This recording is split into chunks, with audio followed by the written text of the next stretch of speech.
Good morning. I guess it is on.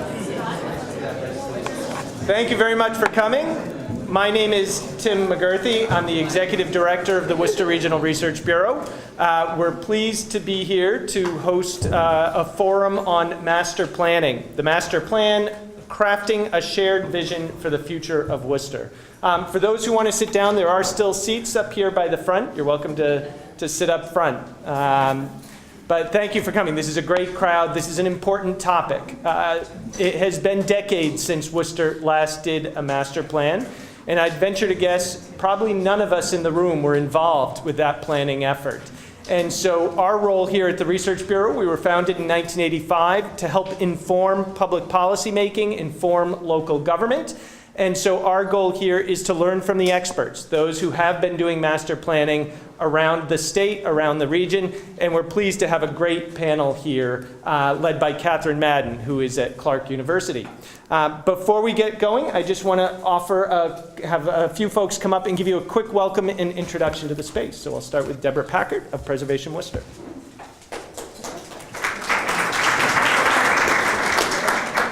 Good morning, everyone.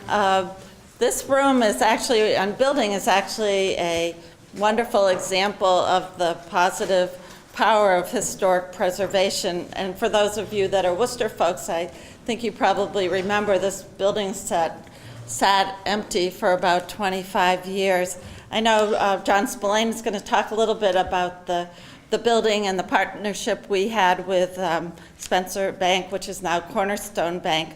But I did want to also mention to you, this is Jane Week. This program is part of Jane Week, and so we did want to thank the Research Bureau for not only this event, hosting it, but also for doing Buck Bus on Tuesday. If you haven't seen the videos, I know the Research Bureau is putting them out, but they put one of the railers on a WRTA bus, and he was asking trivia questions and handing out prizes. It was really, they're fun to watch. And I have a flyer with me for Jane Week with me. We still have events coming up on Friday night, Saturday, and Sunday. So we invite you to join us. There are a few flyers outside. Jane Jacobs was an important person, and we're celebrating her and some of her ideas for urban living. So welcome to the Parkview Room. This is our room, and I hope you enjoy the presentation.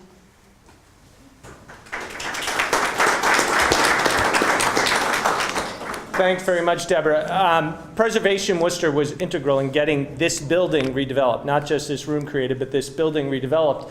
But they could not have done it without the drive and the investment that was done by Cornerstone Bank. And so with that, I have my former board chair and a member of the board at Cornerstone, John Spillane.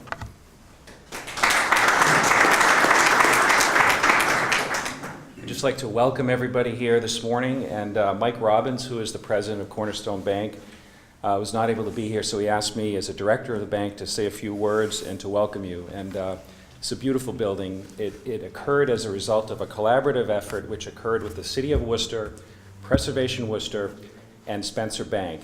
Spencer Bank merged with Southbridge Bank and is now Cornerstone Bank. That merger occurred about a year or so ago. And so when we refer to Cornerstone Bank, the project started with Spencer Bank. We love what we accomplished here, and I think some of our planners will agree. We took a beautiful building that the city had and just did not have the resources allocated to be able to manage and maintain the building. It's located in a park that's designed by Frederick Law Olmsted and is really a jewel in the city. So the bank was looking to enter this Worcester market and identified this property as a way that they could accomplish a number of things. They could restore a building, they could augment the use of the park, and just make an absolutely beautiful centerpiece in the city. And so this is what you have here today, and we're very pleased to be part of it. We welcome you. Tim told me I can only talk for 2 minutes, so I do want to point out, just before I leave the podium, a member of the board who's here, the Research Bureau, Fran Madigan, is the contractor who did the work on this beautiful building. And I just want to give recognition to Fran Madigan. So again, thank you. I hope you have a great forum. I unfortunately have to be somewhere else, so I'm going to slip out. But welcome to Cornerstone Bank. Thank you, John. The strength in the Research Bureau comes from the quality of those who provide input and analysis and understanding of public policy events, and also our ability to work with local policymakers, work with city officials and local town officials throughout the region. I'm very pleased to introduce our next speaker, the Chief Development Officer for the city, Mike Traynor. Before I do, though, I do want to just highlight a few other city officials who are in the room. City Councilor Connie Lukes is here, and City Councilor Matt Wally. Thank you both for coming out and for being part of this discussion. I also want to highlight the city's Director of Planning, Steve Raleigh, who is here, and also Central Mass Regional Planning Commission's Executive Director, Janet Pierce. So we have the powerhouse of planning sitting in this room right now for this forum. So thank you all for coming out. But with that, I will turn it over to the man that took over my old job when I was at the city and unfortunately inherited the mess I left and is working on cleaning it all up. Chief Development Officer Mike Traynor.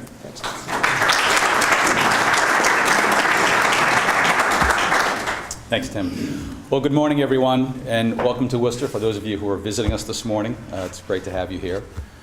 I think this program that Tim has put together is going to be very exciting, very insightful, and hopefully we get some good information and good insight and recommendations as we undertake our master planning process. You know, when you stop and think about what's going on in the city, it's been an historic period of economic investment and growth. In the last 6 years, over $2 billion of investment in the city. But the question now is, what's next? Where do we want to drive our development into the future? What development do we want? Where's our housing going to be located? Where will we locate fire stations, schools? All of this needs to be looked at as we look into the future and keep this momentum going and hopefully continue to grow our tax base, our economic base, and our city as a whole. As Tim said, our master plan currently is 31 years old. It's served us well, but it's well past its prime. So we're looking forward from the administration standpoint to undertaking this process and getting involved. It will be a very community-driven process. We'll be doing a lot of listening to the community.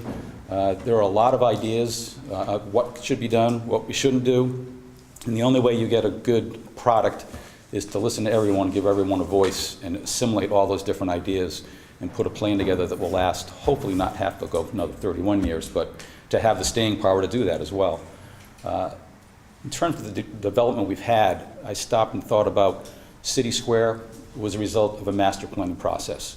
A Gateway Park, South Worcester Industrial Park, the new biomanufacturing park that we're undertaking, and another project that can't be named, all are or have been or are being planned. So it's not the master plan process that we're talking about today, but it just shows the value of creating a roadmap and then building to that roadmap.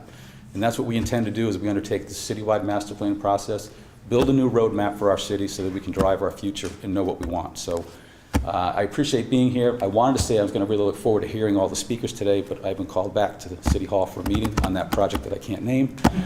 So I will, with that, I will close and turn it over to Kathryn. Well, back to you. Thanks, Mike.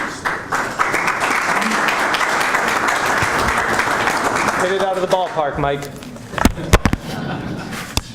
So with that, I want to turn it over to our panel. We're very honored and lucky to have a phenomenal panel, as I mentioned, representing kind of regional and statewide expertise on planning. Our moderator for today is Kathryn Madden, who Clark University was lucky enough to bring on board to help educate the future generations of planners coming through the Community Development and Planning program. I first worked with Kathryn here in Worcester when she came out to work on projects, local planning projects on behalf of the state. She's someone who clearly understands not just the needs of planning, but the needs of Worcester. So we're pleased to have her as our moderator. So thank you. Thank you.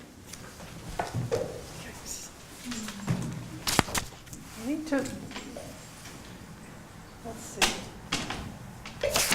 I want to, this is on, right? I want this to start to become more of a conversation. I'm Kathryn Madden at Clark University, and I teach in the graduate program of Community Development and Planning. And I see many of our students here today, so thank you very much for getting up so early. But we're really looking forward to having this conversation. Besides teaching at Clark University, I also have the honor of working with the city this summer to help launch this project. So I'm very interested in what our panelists have to say, as well as what the questions are and the comments that come out of the community, and we can really begin to start to think of this as a conversation. So I'm going to introduce each of the panelists, and then we're going to have an interactive conversation up here, and then we're going to open it up to your questions and comments. One of the things I want to say first is that you will hear us use interchangeably terms like master plan and comprehensive plan. There is an interesting planning history of why those two words exist and get confused, but we're not going to go into that now. I personally like to use the term citywide plan or long-range plan because these plans often end up or could never be comprehensive, especially with resources as they are today. But but that's true everywhere. So they often can't be comprehensive, and they really. Rather than thinking of them as master plans, which is top-down, as Mike said, is thinking about them as conversations that are coming up from the community. So sort of changing some of that terminology. Let's see, so Judi Barrett, we're lucky to have her today. She is a long-time planner and very well respected in our field. She has worked with many cities and towns across the state, and is really kind of an expert in all things zoning, socioeconomic studies, fiscal impacts, but also brings a particular interest and expertise in housing, so that'll enrich our discussion today, and often works with the state on some of those issues. Then we have John Mullin, who comes to us from the University of Massachusetts at Amherst, and he is a professor of professor in the Department of Landscape Architecture and Regional Planning, and is also the director of the Center for Economic Development.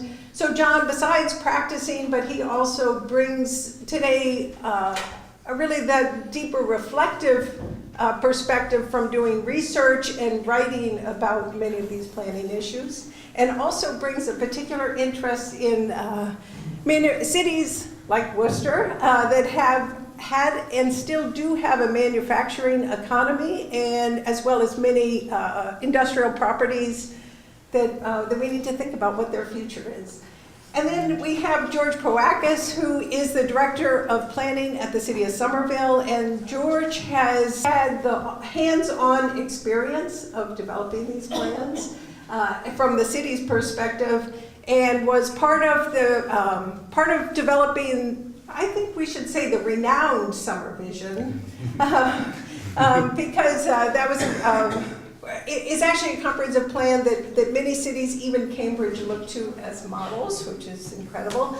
And George is now working to implement that plan, but George also before that worked for the city of Lowell and developed their work to develop their comprehensive plan and to implement that. So I think his experience working in cities that have similarities with Worcester will be very valuable to us. So actually, George, I'm going to ask you to begin, please. And if you could just take each of you not more than 5 minutes talking about your philosophy or approach to this particular kind of planning.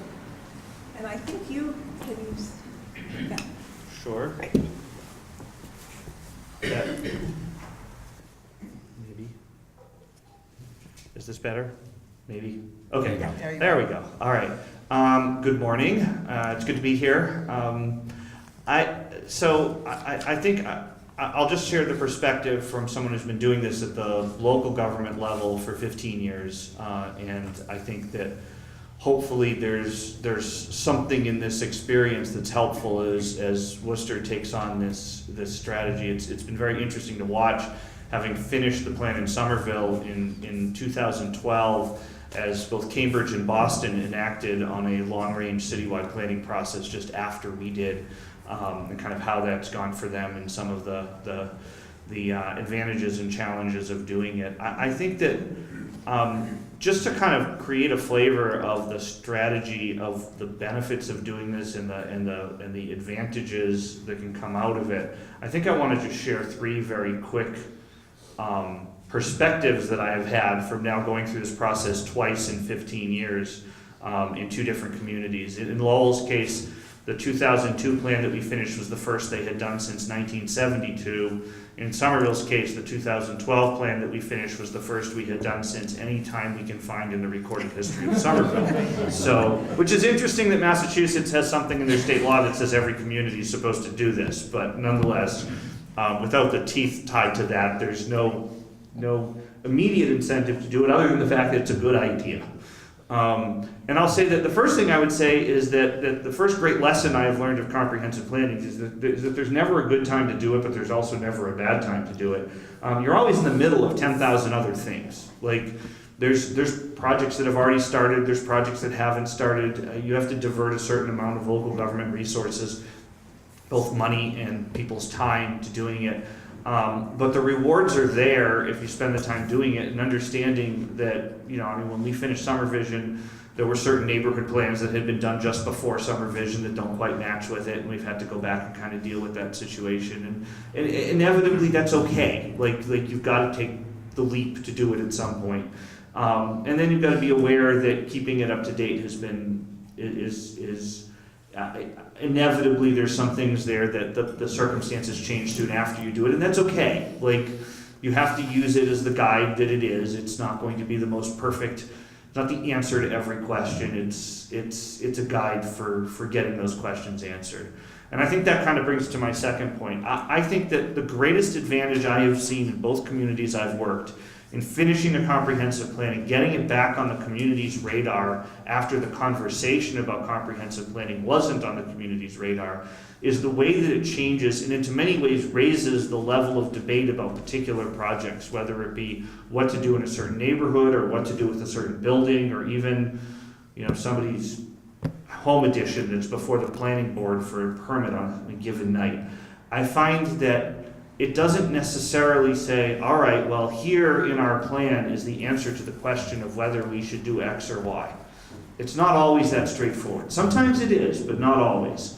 But what it does cause to happen, and I've seen it on almost every occasion since, is it causes people to point to things in the plan as a topic of discussion as to why we should or shouldn't do things. And it raises a level of debate about, say, reuse of a vacant city building or parcel of land, from a question of, well, this guy wants to do this and that guy wants to do that, and this person's interested in that, and this counselor's interested in that, and this community member is interested in that, and this community member has more pull with the mayor than this community member, so therefore maybe this one's going to get their way, to really a debate of, it changes the discussion from that, which is where many communities are in this process, to, hey, yeah, we can do open space here, or community center here, or sell it for private affordable housing here, and those are all goals in our plan, and let's look at those 3 goals and see which fits this site best, which is most important for us, which is the biggest priority right now. And while we may debate what should be done about this land, the discussion is usually at the level of the plan and where it tells us to go, than the level of, well, this person is louder than everyone else, so we're just going to do their idea. And I think that has really, in both communities I've worked in, made it a lot easier to have the community conversations about where we should go. And the third thing I would say, just as takeaway from this process to date, has been that inevitably you're going to find that once you complete the plan, it becomes as good as the community that wants to take it from there forward. For us in Somerville, that has been measuring metrics against it constantly, doing 6-month updates to our city council, board of aldermen as we call them, or one of the few left, the board of aldermen, doing an update to them on where we are with metrics. We have some key numbers that are on page 16 of our plan that are kind of our key metrics, but then we have 500 action steps. And one of the things we're doing now, 5 years out, is we're actually looking at all 500 action steps. What's still relevant, what's not relevant, where we're going, which ones we've completed. We're doing well, but we may do an update supplement to the plan talking about kind of where we are on those action steps. But the best way to keep the plan relevant is to keep measuring against it, talking about it, discussing what in it is relevant, and making sure it goes forward. But I have found in both communities I've worked in, the first thing I've ended up involved in is comprehensive planning, and it's helped guide every decision we've made since. Great. Thank you, George. John, you're next. Okay. I'm John Mullin from UMass, and my specialty is in industrial development. And I bring 35 years of experience in Massachusetts, and I've worked in 133 different communities. And I used to be 6 feet tall. The key, what I did last night is I went down and wrote a series, the academic side of me, a series of key points that I think would be relevant to all of us as we begin to develop the plan. The first thing is every single plan that I've worked on that's succeeded has had a carefully defined process. Before you even hire a consultant, before you even begin to go and collect any data, get the process set. And I think what happens is that in that process, it has to start off clearly with a sense of purpose of what the plan is.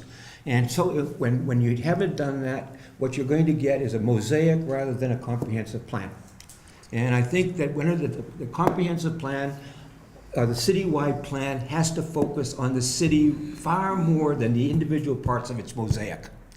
And so it's a very tough thing, because you go to the neighborhoods and you get the neighborhoods' perspectives, and then you're supposed to go up and meld all these together into something that speaks for the city of Worcester. It doesn't always work.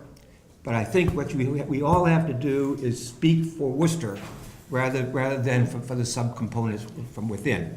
And I think that the key teaching point here, mosaic plans don't work. And that's very important. Secondly, we must emphasize the long term and getting the citizens to speak, rather than speaking on the budget cuts to the school district this year, we've got to speak about the future of schools.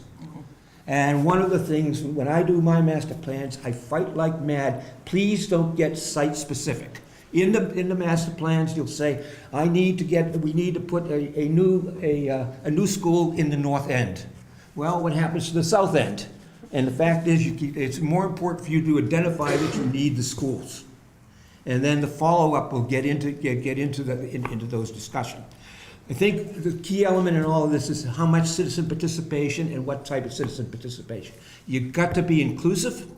You've got to reach out geographically to neighborhoods don't rule in this case, but you've got to reach out. You've got to gender, age, race, citizen status, all of these things. And trying to put this together is very difficult. By the way, I recommend that you have a comprehensive plan oversight committee. And as it makes sure it stays on process. I think comprehensive plans must face the difficult questions. My specialty in industry, my students, I have over 300 planners in New England that have gone through my program. But one of the things I constantly find is that they just bristle when I make them talk about things like manufacturing and industry and dumps and LULUs, locally unwanted land uses. The fact of the matter is, comprehensive plans must face the LULU issue, the locally unwanted land uses. They must focus on the job issue. How many of us realize that the job center of Massachusetts is increasingly coming to Worcester? I broke it in planning, and it was at Mass Ave in Boston, and today it's near Hopkinton. And that westward movement, Worcester is not on the edge anymore. Worcester is in the middle. And what does that mean economically? And what does that mean? Secondly, we use the phrase in housing, drive until you qualify. Well, your job on 495, people can come to Worcester and get a wonderful house and match. There are elements like that. So what I'm going to ask you to think about as you go is make sure that those difficult questions. My favorite projects that ever worked so far in Worcester is the canal project. I'm in love with it, but I can't. I remember talking to the former city manager here, and he said, "Shut up, Mullin, we're not doing it." Right? But I still love it. And finally, I want to comment about the very crucial issue. Get your data report out first. up to date. I remember the Boston Foundation doing this data report, absolutely terrific. There were about I'm going to say 1,000 data points in there, and each one of them came down and said, what does it mean? What is the average size of a family in Worcester today? Everybody thinks about it like Leave It to Beaver. Mom, dad, 2 kids. Wrong. There's probably 0.4, where's the planner here? 0.4 kids per household in Worcester, something like that. And so we no longer have 2 kids in a household, nor do we always have a mom and a dad. And so what happens is the new realities is to reflect the family that is Worcester. So I think that getting that data, collection of data points out is very, very crucial. And finally, I think of the consultants is that when I've been a consultant, I have worked far more efficiently and far better when you have given me a precise job description. Vagary is a mortal sin. And so I think what happens is that you must pinpoint that, and then you must provide the oversight. And the final thing is when you do it, please make sure that you're going to get that consultant who made the pitch, that senior consultant, and it's not going to be turned over to the junior. Especially here. Especially here. Okay. And that's the gospel according to John in early morning. Thank you. Thank you, John. Well, that's a hard act to follow. You can do it. I'm Judi Barrett. I actually think I've worked in more towns than you have, which is a real shock. But I've been in this field about 30 years. I've worked on about 25 master plans, citywide plans, townwide plans. In New England, and so I just want to share a few things I've seen. One is that there is a tendency in these projects when they launch for people to focus on the negative, like all the problems that they have in their community, things that they don't like, things that they want to change, and those are important conversations to have. But don't forget what's good, because it's the assets in your community that you are going to build on to be the place that you want to be. So an asset inventory is just as important, if not more important, than the things that you're not happy about. Another thing that I try to stress in my planning work is implementation is not something that kind of gets tacked on at the end of these projects. There's a tendency, in part because of the way the statutory elements of a master plan are organized in the law, that the implementation comes at the end. And I'm all for saying, don't let a good idea wait because you think you've got this very rigid process. Implementation, in my view, is actually something that we start planning on at the very beginning, because I think one of the things I've seen, almost every community I've worked in at some point has said, we want to make sure we have a plan that doesn't sit on the shelf. It's just a common concern in planning. And what I've seen is that the plans that have tended to, quote, sit on the shelf had a couple of almost fatal flaws built in from the beginning. And one was that there wasn't enough time spent on understanding the implementation capacity of the community. And I think a value in the planning process is building that capacity. And that may be educational, it may be, where are the talent gaps that you need to sort of do the things that you want to do. Whatever it is that's a capacity issue, we always start trying to understand what is the capacity in this community, so that when you get into the process and you start thinking about things that the community needs to do, you're not throwing so many ideas in the plan that are unattainable for that community that there's a frustration factor from the outset. So thinking about the things that are sort of low-hanging fruit that you can do and have an early success story that makes people really feel good about the plan, and then understanding that there are some things that you probably need to do that you may have to spend some time working toward is a good thing, and it's part of the process. So implementation isn't something that happens after the plan. It really happens, in my experience, kind of throughout, but it's a process. Another thing, too, about citizen participation, I can't echo enough what John said about the importance of having a steering committee of some kind. And sometimes people think when they hire a consultant that the consultant's going to put together really cool flyers for big community meetings and somehow make the outreach happen. And I have to tell you, no one in your community is going to care about a letter or a postcard from a consultant in Boston. They really don't care. What they care about is hearing from you. So I always tell my master plan committees that when they're preparing for a big sort of community event or any kind of event, neighborhood plan, whatever it is, that they need to think about 6 people they really like and 6 people they hate. And they need to reach all of them. Because if you really want to have a conversation that's going to get somewhere, you have to sort of plan inclusion in the way you do your outreach. And I certainly agree with what John said. I think outreach has become a more complicated thing in this field as we have gone forward. We used to sort of think about, just things like conflicts with soccer games, but we have to think now about language, we have to think about race, we have to think about equity. It's a huge issue in planning. So just really kind of putting the time into thinking about how do you reach folks that only you can reach, that the consultant really can't. We can make cool flyers for you, but we're not going to get people to your meetings. And so that's just another thing I would say. And my final comment is simply this: don't forget the place. I think sometimes in planning, I agree with you about getting the data out there. It's just really critical. But don't get so caught in the weeds of the data that you forget the place, because it's this place that you want to preserve. It's this place that you want to build on. It's this place that's different from Boston, from Hopkinton, from Shrewsbury, from Northborough, from whatever kind of is around you. It's this place. So be thinking all along about how you define that place and what is special and unique about it, because that's what you're going to build on. All right, then. I'm going to pick up on some of those ideas.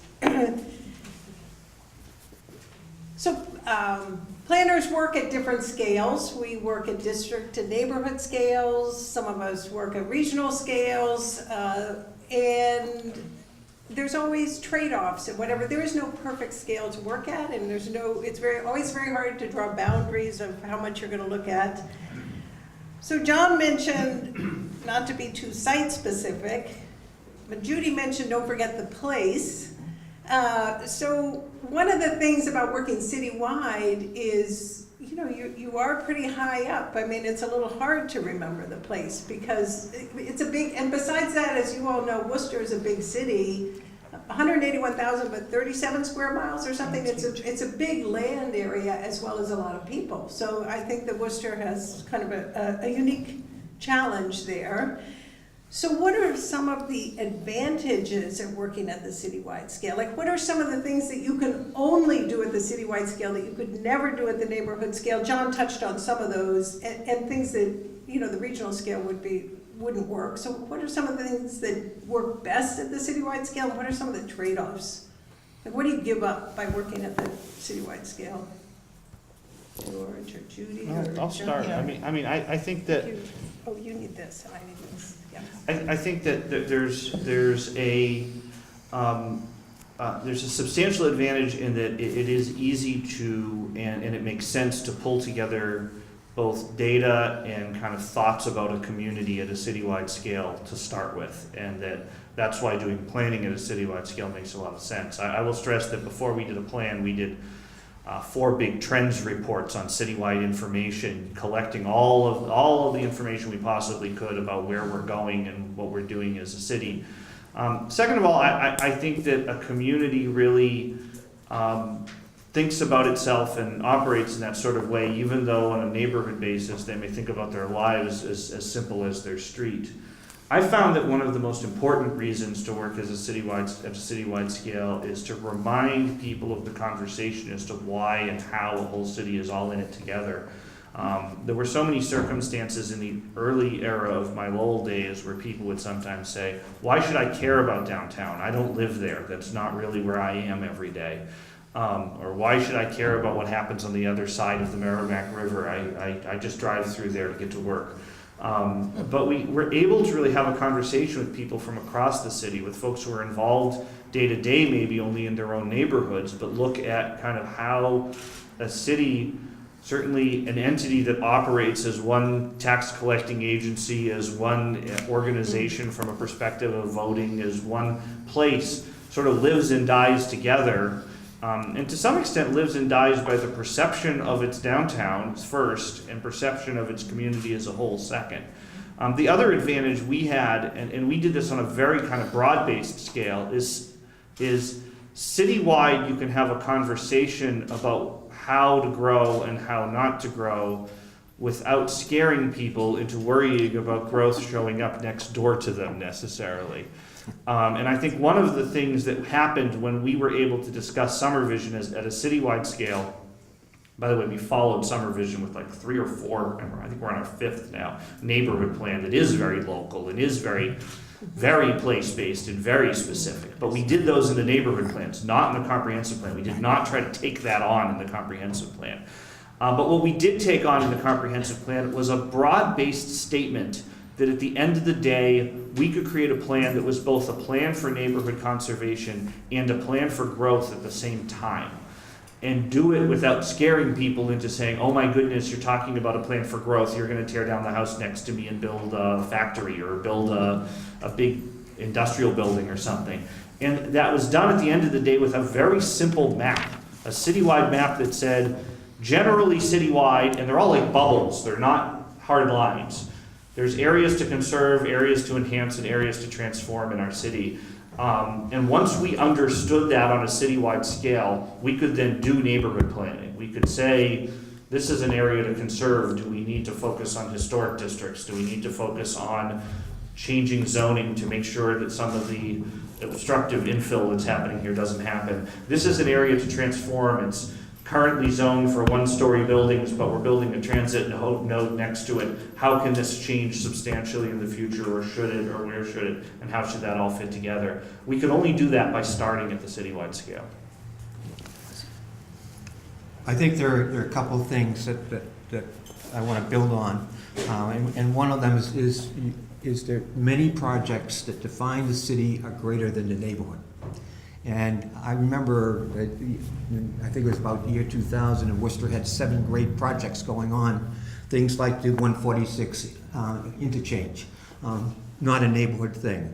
The convention center and bringing the hospitals downtown, or bringing WPI downtown. And these things are larger than neighborhoods.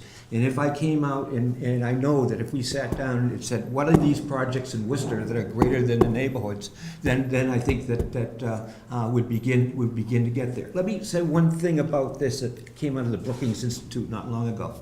There's no great region without a great center city. There's no great center city without a great downtown. And the thing of it is, I know that people come screaming when you're investing in downtown on this needs out in the neighborhoods.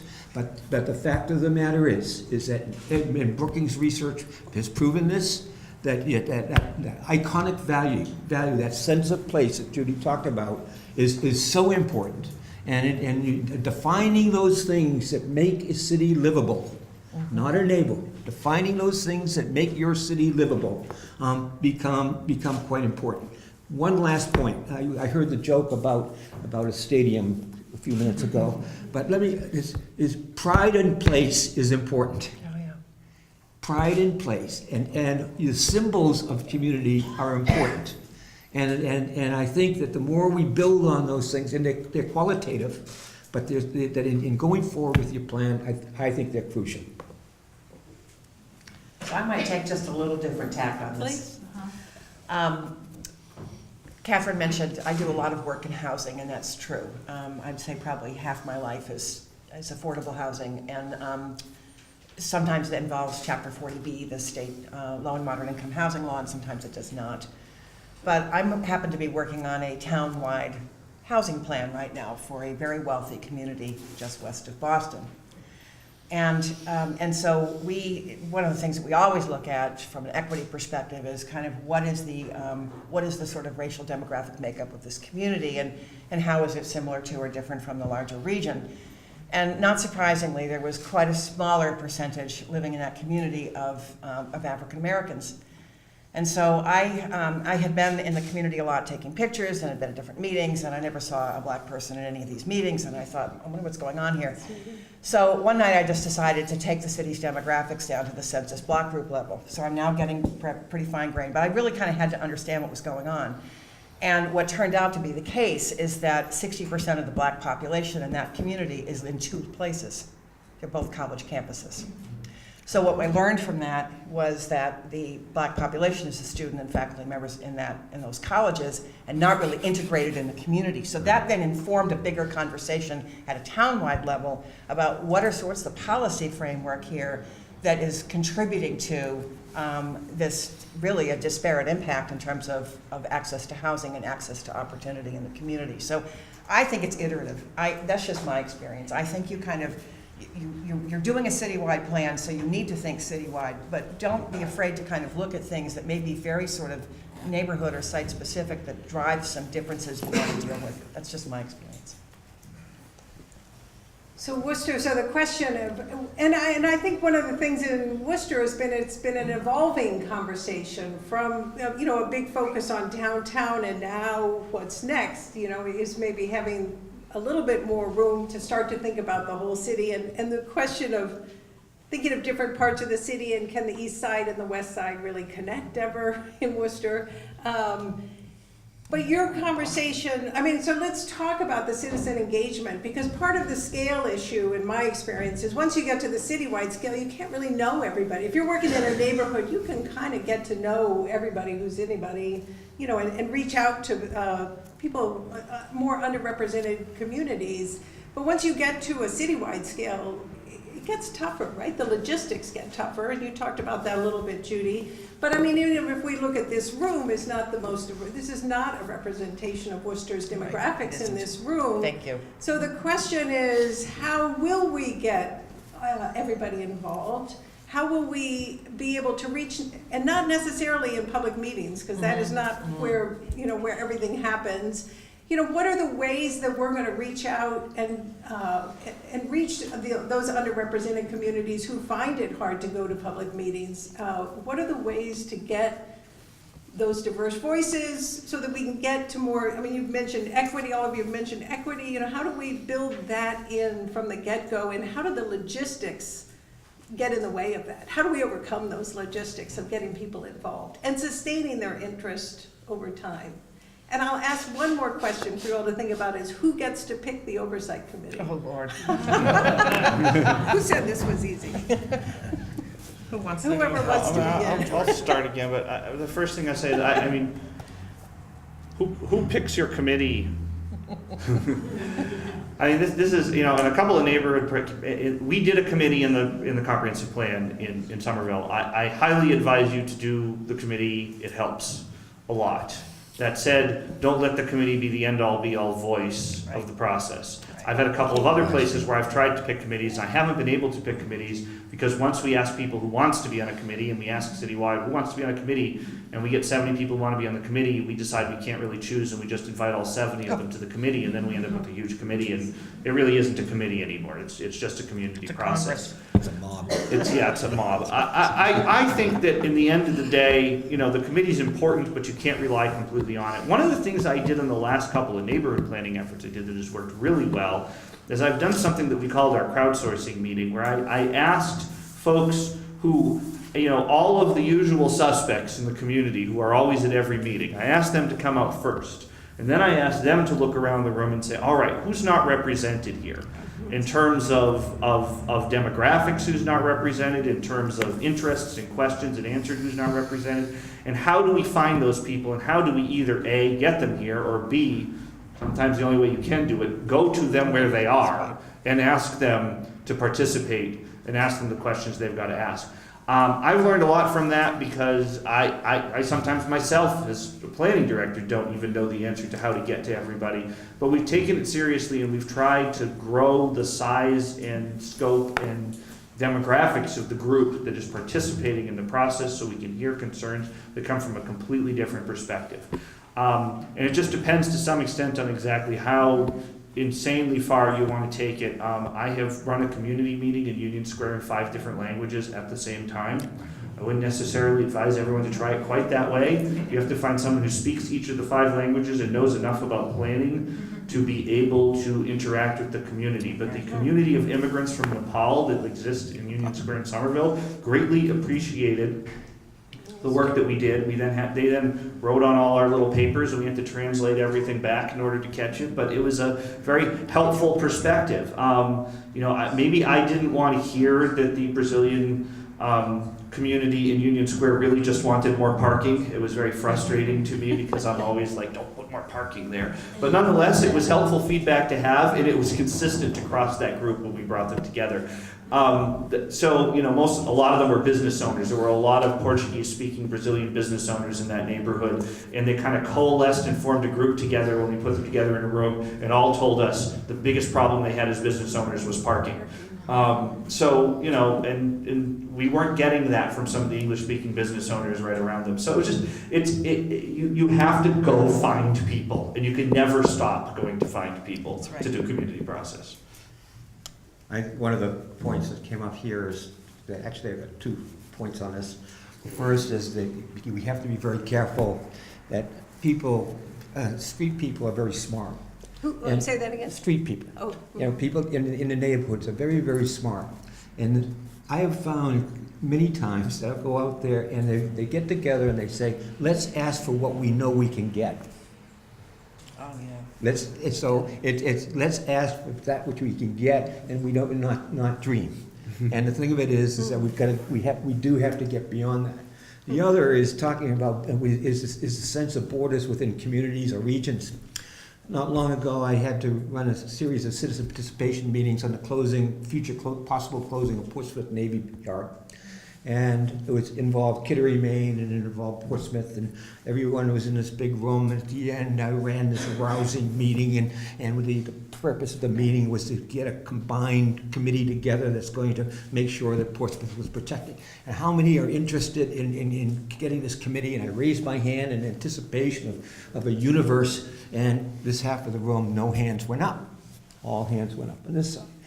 Every hand from New Hampshire went up, and then from Maine, no hands went up. And I said, what's going on here? And this man down front goes, I'll be damned if I work with New Hampshire. and what is the point? Oh, yeah. Some of these things are very difficult, to overcome. A couple of tiny points. One, how do we reach out? We ran a citizens participation process in Holyoke, Gritty City. And one of the things that we did is to get the people, we couldn't get the parents, so we went to the junior high and we ran charrettes with the junior high. And rather than having me do it, or my team do it, we contracted with AmeriCorps and had the 16, 17-year-old kids, we trained them up. We got 300 kids in there, and the way we got the kids was free pizza. Right. And to show you the importance of that, after the meeting was over, right, there was still, I'll say, 30 or 40 pizzas. Kids stayed and asked if they could take them home. And that was going to be a dinner for some people who may not have had one. So and then finally, a new phenomenon in getting people out is these councils of evangelical churches. Yes. They are places of hope. They are places of community. And what happens is that they're absolutely essential in terms of getting people together and talking about where that future is. And most planners I know have kept evangelical churches at a distance. And the thing of it, in many of the communities, they are the voice of that community. And in terms of this outreach, it's something that we have to face. Yeah, I mean, I would just echo what was said, but one of the things I found helpful is to kind of early on in the process to develop a citizen participation plan and put it in writing. So everybody's roles and responsibilities are kind of clear, and so the committee, whoever the participants are in the committee, they kind of know what the expectations are of them. It's clear what the consultants are doing or not doing, and it just kind of helps to sort of lay all of that out in a document, which of course then can be modified as you go along if you need to. But another thing I would say, I have to echo what you said about pizza, because food really matters. If you're asking people to come to some kind of planning event and it's 6 o'clock at night or 6:30 at night, feed them. You'd be amazed. We did a master plan in a town off of 495, and the committee decided, they had a little bit of a budget left over because our proposal didn't chew up the entire budget. And they got their school department to put on a sit-down dinner. And there were 250 people that showed up at this thing, which for that town was absolutely phenomenal. I mean, we had to set up more makeshift stations for people to participate because the turnout was so great. But the other thing I would just say in terms of what you said about translation, I have to echo that. I think you really have to kind of understand what are the language communities in your community and how are you best going to reach them, that people appreciate it. They really value it when you kind of show that you care about their perspective by actually reaching their language. I worked on a plan recently in Chelsea where the faith communities became absolutely critical. And I agree with you, John. I think that sometimes we sort of get a little bit too standoffish with our evangelical communities, and yet they really are, to the people in those congregations, those are places of hope. Don't forget them, because you want to include people who have a sense of hope, as well as people who are ready to come to a meeting and sort of tear apart everything that they don't like about the city. So just kind of keep that in mind. I have just one more question for you all before we open it up. So maybe just a few thoughts on the issue of insider outsider, and the role of if resources are limited, what's the best thing that you can get out of the consultant? What does the consultant provide that could never be provided by the city? And then also, what can the city provide to help make budgets work? And I'm setting expectations for the room as well with this question. Well, I think one of the things that the consultants bring is just the breadth of experience in other communities, where it's kind of hard if you're in your community and that's what you know and that's what you love and that's what you're trying to take care of. If you haven't worked in a lot of different places, then you may not necessarily have the same sort of just a command of what the best practices are out there that I think consultants can bring. When you've worked in 133 or 167 communities, you've kind of been around. So I just think that consultants can kind of bring that perspective. I think the other thing that's helpful to have a consultant involved is that we don't have to be in City Hall the next day at 8 o'clock in the morning when everybody's mad about something that was said the night before. So in a way, it makes it, I think, a little easier for the consultants to kind of name issues that really probably need to be brought to the fore, that might be a little bit harder for city staff or even sometimes city officials to say, because you're going to run into people in the grocery store the next day, or you're going to have people calling you up at 8 o'clock in the morning complaining about the meeting. I think the consultants can bring I don't want to say neutrality, because I think we all have things that we value and things that we think are important, but I think the ability to just name the things that perhaps need to be said so that there is a richer narrative at the end of the process, because things were brought to the fore. So I think that's kind of a value a consultants bring. And the other thing, I think, is just access to data. I mean, there's a lot of data out there that's public, and that's fine. Sometimes consultants also have access to proprietary data that's really important to have kind of available for a process. So those are just things that come to mind. I like to say taking the heat. As a consultant, you can take the heat. Yeah, it's not fun. Deflect it. It's not fun. After 30 years, I can tell you, it's still not fun taking the heat. I think if I was in a tight budget for developing this long-range plan, I think the first thing is in-house, I would do the process. The second is I would create that data report. The third, I would create a report on past plans and what has worked and what has not worked. I would collect all of the working plans of all of the departments. For example, I don't know if Worcester has a capital planning project, a capital plan in place that's funded, but it's clear that that's a crucial thing. And also, I would it's a critical thing. This is one that planners often forget. If you've got a bond analysis by one of the bond companies, prospectus, read it. Mm-hmm. It is absolutely it's a gold mine of information, and it also shows you the true state of your city. Yep. Does Worcester have 13% of its assessed value in the bank? Who can tell me? No. You need to know that. You need to know that. Yeah. You need to know that 13% is the expected amount that you're going to have in the bank for a rainy day or something. And it impacts your bond. By the way, here's another factor for whoever's going to do this master plan. The bond rating agencies consider communities that have a current master plan as to be more healthy and therefore getting lower rates. Right. And by the way, if I was a planner in Worcester and coming out and getting a lower rate over 20 years and saving $1 million, they said, well, that'll give me a couple staff members, and build on it. So I think that's the process in-house, data in-house, past plans in-house, collect the plans from the departments, look at the bond analysis. Finally, do not be afraid to use your universities. And one of the things is that my students, I've placed my grad students all at very, very low costs. Very low cost. Not no cost, low cost. But I've placed them all over Massachusetts, and they are just absolutely terrific at gathering data. And because they'll gather the data, then they'll come back to the classroom and say, what does it mean that the average age in Worcester is now 45? And then the students have to come out and do their shtick. But so those are some of the things that I think are important in getting that cost under control. Thank you, John. Last word on that. I think John and Judy covered so much of this. I would only add a couple of little things. My perspective from inside the local government side is to say that you have to do an assessment of the skill set and capacity of the local planning staff. And that's really done by the folks in City Hall to determine what can be done in-house, to understand what can't be done in-house. Although the thing I would be most reluctant to outsource, as we said, was the work at getting community members in the room.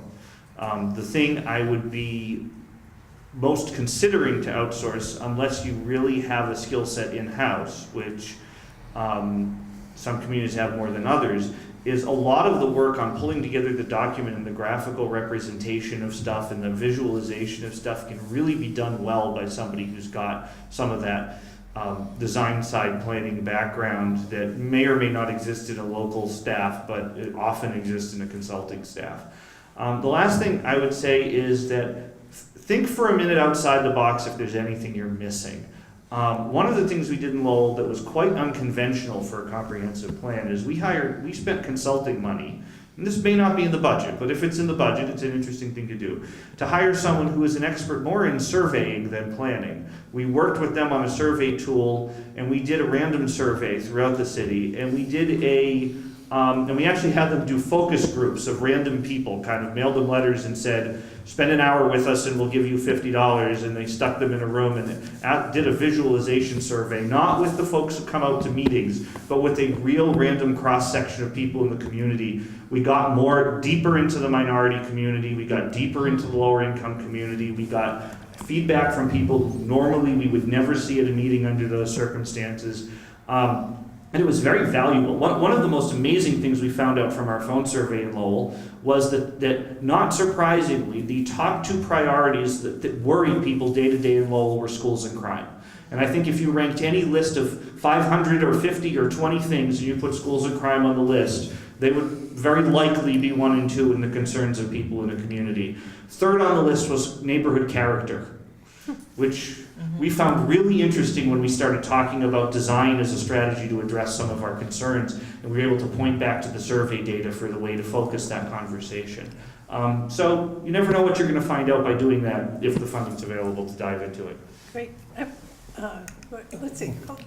So I just want to add, in some of my experiences, it's always a great partnership with the city working on the process, because the city knows the local community and, has some insights into that, but the consultants also have strategies and techniques that they've used in other places and can sometimes bring new ideas about how to do that. So let's open it up to questions, and I think there's a microphone.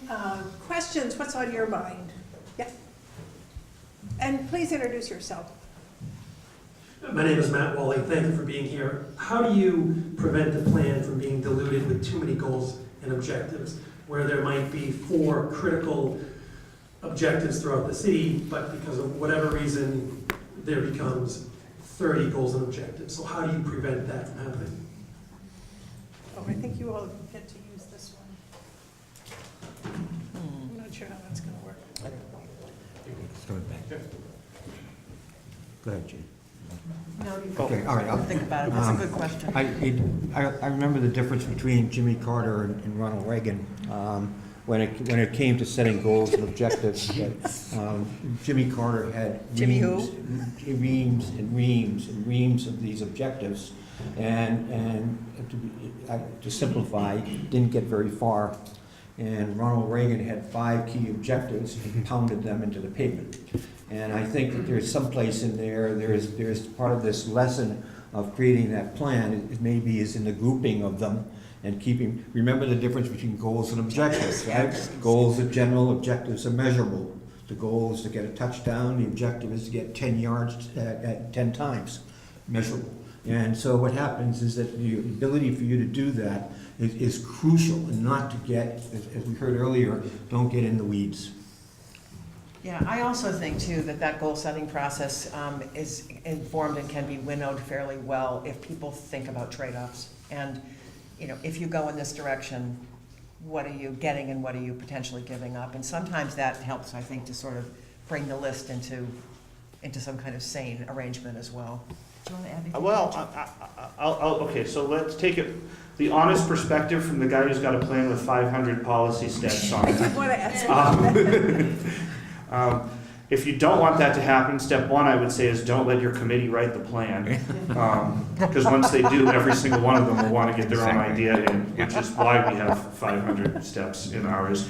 But in the end of the day, if you actually look at our plan, Summer Vision has about a 30-page executive summary format, which is very graphical, which is what I give to most people as the Summer Vision plan. And then it has a document with appendices that's probably about 200 pages, which I give to the policy wonks who really want to dig deep in. The 30-page document really sets a key set of big picture goals of how to address big picture issues. How to address transportation, how to address housing, how to address neighborhood issues, just top level. And then it has a key set of metrics that we measure ourselves against in our conserve, enhance, and transform map. Oh, in a page on implementation. That's it. That's simple. That's straightforward. People get that. That said, in order to get there, I had to write the bigger document and work back to it. Yeah. That was just the way it ended up working for us because the community wanted to get 500 steps, which we call our action steps. So we have 500 action steps, but they're really, and we're never going to do all of them, and some of them aren't even relevant anymore 6 years out. And we know that, and we knew that was going to happen. But what we did is we managed to collect those hundreds of action steps and back them back to saying, but here's the big picture important stuff that's really important. And when we talk about what our plan really is and what's important to us, we're focused on the goals, and the action steps, they're there, they help us, maybe they're relevant, some of them we can check off as done, others we just will never get to, others are just, will cost $6 million that we don't have. It's okay, it's sort of a capture of everything that's the backup to what we're trying to accomplish. That's an interesting thought. It's like the 500 action steps are the data. Yeah. Alan, and then I'll go here. Yeah. Alan Mountjoy, I'm a consultant in Boston. One of the things that we appreciated going into Portsmouth, New Hampshire was what was a sort of deliberative process that was done before the consultant arrived. It was called Portsmouth Listens. Yeah. And while it's a very, I think, insular community in the sense that it doesn't have a lot of diversity, there was a deliberate effort to have people commit themselves to 2 months of 3 meetings where they would mix up all the neighborhoods, and each of these 12 groups would have to have a committee that would agree on the top 5 issues of the city. And it was very helpful to arrive after all that had been done. I think there may be some limitations to it. I'd sort of be curious what the panel thinks about that process that's separate from the consultant before the consultant arrives. I think that directly to your point is the work before the consultant comes is really to prepare the consultant for action. And that is, you collect that data, identify those key goals and objectives that are there, and then to step back. The value of the consultant is your experience, and one of the questions that I'm sure you always ask, where is Worcester, where is a city comparative to Worcester? Is it Greensboro? Is it what is it? And then come and your ability to come in and create the new ideas and to know what's coming in the future. We don't. You do. And so I think that it's your manipulation of that data to getting the best future for Worcester that I think is most important. Maybe we'll go to the next question. Yeah, thank you. Good question. Yeah. And as we get into this, any development that takes place is going to involve a certain degree of risk. And in order to understand what that risk is, we need to understand the value of our assets here, both physical and social. So how can our city better understand the value of its assets? You talked about assets, Judi. Well, I think, Specifically, yeah. for starters, I would make sure that there's a clear assets inventory, because sometimes people don't know what the hidden gems are in their community. They sort of know what the main icons are, the things that you tend to see in logos or whatever, but I would certainly want to make sure that if you want people to be able to activate on the assets, you probably want to make sure you have an assets inventory. And I think Can you give some examples of assets? Just to what are we talking about? I mean, physical assets might be, buildings are great. And so what are sort of what are the architectural elements in the community that help define this place? It might be the aspects of the public realm. It might be a particularly cool park where a lot of people go. Assets are also people. The demographic makeup of a community is probably one of its most important assets. And so I just think you got to understand what all those assets are. And I think there's a superficial answer to that, and then there's the deeper one. And I said earlier, I think, in my experience anyway, the key to a sort of ongoing feeling of success in working with a master plan is when it leads with the strengths of the community. So it's really the same as what are the assets, and you've got to have an assets inventory. And that takes some conversation, I think, beyond the people on a committee or even, beyond the planning staff. I would agree. One of the things that just pops out in terms of the assets, that over the last decade, the importance of meds and eds to the future of a community, things medical and things educational. You've got 6 of the quietest colleges in America. Catch my tone. Imagine one of them becoming like the University of Alabama in terms of puffery and pride and getting out and moving beyond the gates. But the fact of the matter is, if you've got 6 wonderful, 9, thank you, 9 wonderful schools. Yes, thank you. Perfect. So that's for things meds and things eds pop up right off. Also, I think your location is priceless. Right, that absolutely priceless. And in the future, as this job base moves increasingly into central Massachusetts, you are so prime. Yeah. George, you want to add anything? No, I think I'm good, and there's a lot of questions, so. Yeah. I'm good. Councilor, yes? Behind you, Councilor, The city has been struggling for many years, and it's been escalating to this point in time, with identifying its inner city and dealing with the issues of historic preservation and public art in terms of a particular building which was formerly a church. Now that issue has been escalating to the point where there's a certain amount of frustration and defeatism, and when I hear that we have should have a pride in place. We should have an asset inventory. We should look at downtown because that's going to mirror the rest of the city. How do you suggest a city like Worcester deal with demolition of a historic building like Notre Dame Church? Let's get into the specific. One of the things about being a consultant, we're not to wade in.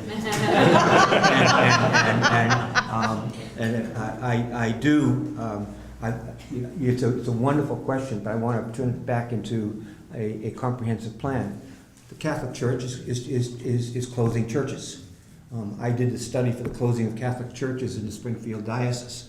There's going to be more of them. Yeah. Catholic Church is a wonderful steward of its buildings. With the churches that come in after it have less money in terms of maintenance, and the properties on either side begin to get impacted. that issue, in terms of the future spirituality in your community, has to be addressed.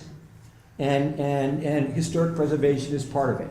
I think that what happens, is, to answer it directly, what you're going to do has to be policy driven. What it has to be is transparent, and people have to know that this is fitting in someplace in your community, particularly a downtown plan, where this is the strategy and the policy. It's not an issue of demolishing a church. It's really saying, what do we value in downtown? And I hope that doesn't sound academic. George, do you have anything to add? Yeah. I don't have a solution to this. I merely have a perception of an understanding that this is not a unique challenge to Worcester. This is, I arrived in Lowell and started working there right after they had removed one of their most iconic Catholic churches that had been a significant topic of discussion for many years. They didn't know what to do with it, and eventually it was taken down. I had never been in it, but I have seen the pictures, and it is one of the most amazing buildings I'm sure we ever had in the city. But meanwhile, at the same time as the church closures continued, we closed another church.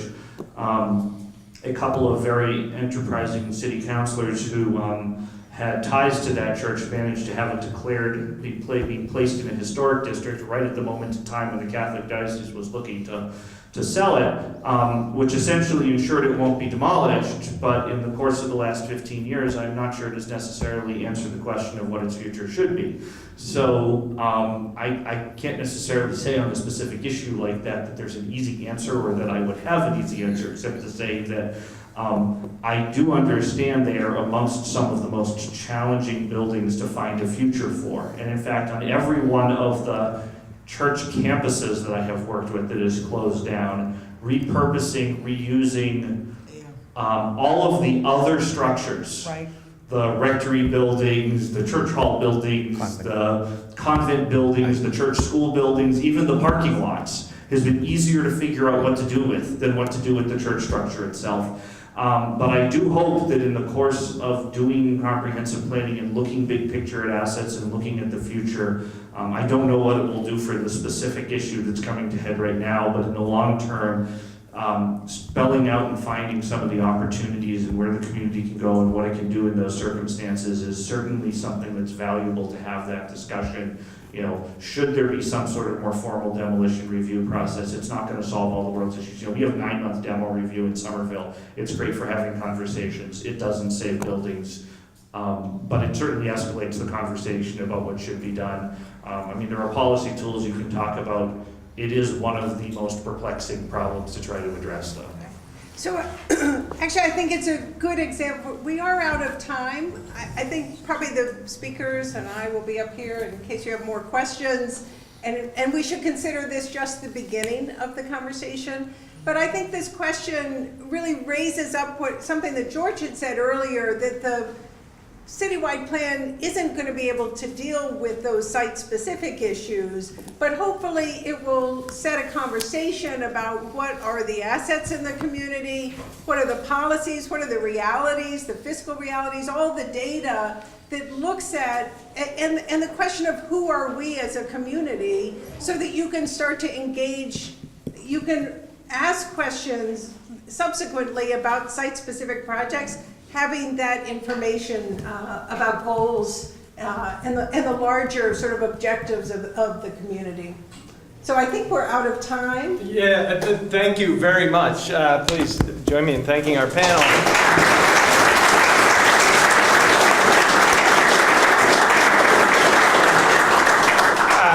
That was a great conversation, a great discussion, incredibly insightful.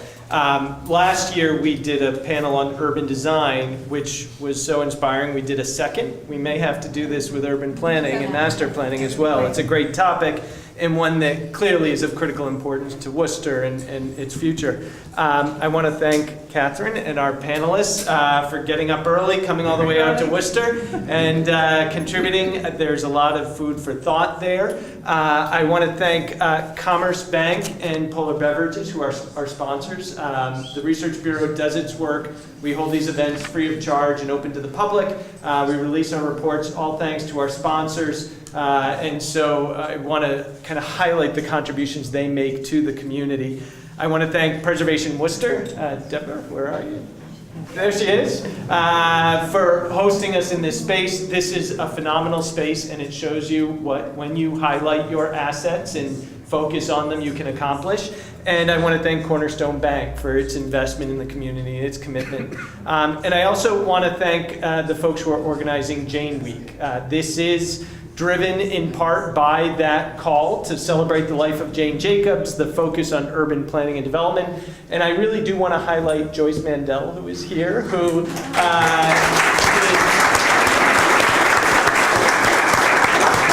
Joyce served on one of our urban design panels, but she's really the inspiration for getting these conversations going locally in the public. Yeah. Do you mind if I say? I want to thank all of you for getting up very early Yes. to engage Yes. in this conversation, and I regret that we couldn't have a more interactive discussion, but I hope this gets you all starting to think about what the citywide plan could be, so that in the future we can engage in those discussions. Great. All right, thank you very much. Thank you.